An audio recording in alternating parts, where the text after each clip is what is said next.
বোঝা দরকার।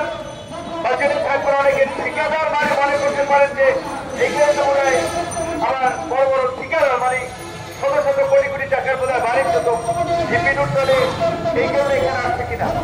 এইখানে যারা ঠিকাদার এরা খুচরা ঠিকাদার।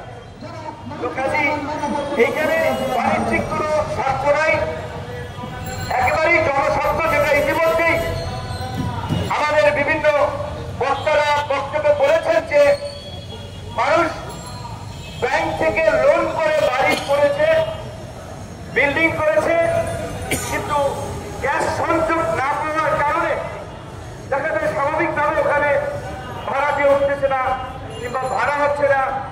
তার তো ব্যাংকের কিস্তি কিংবা লোন তো তাকে শোধ করতে হচ্ছে।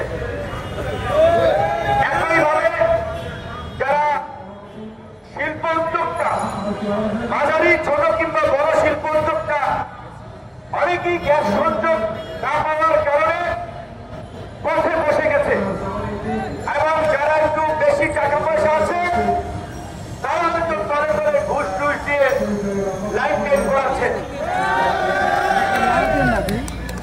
ক্ষুদ্র এবং মাঝারি শিল্প উদ্যোক্তারা গ্যাস সংযোগ না পাওয়ার কারণে তারা ব্যবসা বাণিজ্য করতে পারছে না, তারা ক্ষতিগ্রস্ত হচ্ছে। এই অন্তর্বর্তীকালীন সরকারের প্রতি আমাদের প্রত্যাশা ছিল যে আমাদেরকে রাজনৈতিক সরকারের